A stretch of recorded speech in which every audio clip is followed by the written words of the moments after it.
আসসালামু আলাইকুম। বর্তমান উপদেষ্টাদেরকে কঠিন বার্তা দিলেন মামুনুল হক। কি বার্তা দিলেন?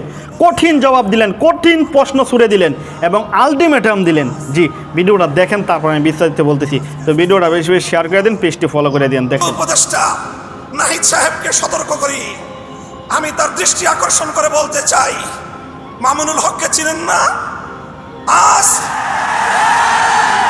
আজকে ফ্যাসিবাদ বিলোপ হওয়ার ১.৫ মাসের মাথায় আমার বিরুদ্ধে অনলাইনে ফেসবুক কর্তৃপক্ষ সহ ইউটিউব কর্তৃপক্ষ সহ অঘোষিত নিষেধাজ্ঞা জারি করে রেখেছে। আমার নিউজ কভার করে এই পর্যন্ত বাংলাদেশে প্রায় শতাধিক জাতীয় নিউজ পোর্টাল তারা রেস্ট্রিকশনের শিকার হয়েছে। আপনারা ওখানে বিলাসিতা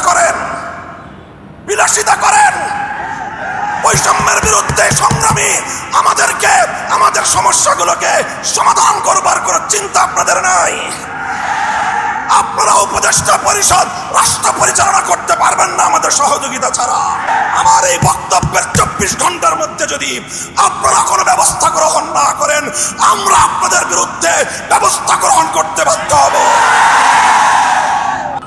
সংগ্রামী সাথী ও বন্ধুগণ, আমরা পরিষ্কার ভাষায় বলি, আন্দোলনে ছিলাম আমরা, সংগ্রামে ছিলাম আমরা, রক্ত দিয়েছি আমরা, কারারুদ্ধ হয়েছি আমরা, অন্যায় অপমানের শিকার হয়েছি আমরা, ষড়যন্ত্রের শিকার হয়েছি আমরা, যুদ্ধ করে বিজয়ের রণাঙ্গনেও ছিলাম আমরা।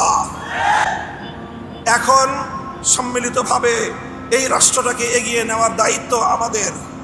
আমরা সহযোগিতা করতে চাই, গায়ে পড়ে সহযোগিতা করতে চাই।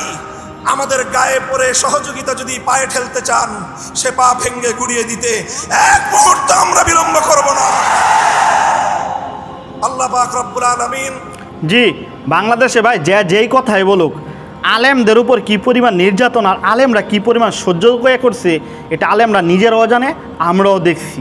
তবে আমরা চাই বাংলাদেশে যে কোনো দল আসুক, যে কেউই আসুক, জনগণ যাকেই ভোট দেখ, সে যেন দেশটাকে শান্ত শিষ্ট রাখে। পূর্বের মতো আমাদের দেশে কখনো যেন আর এরকম ঘটনা না ঘটে। জি, ভিডিওটা বেশি বেশি শেয়ার করে দেন, পেজটি ফলো করে দিন। আসসালামু আলাইকুম রহমতুল্লাহি ওয়া বারাকাতুহু।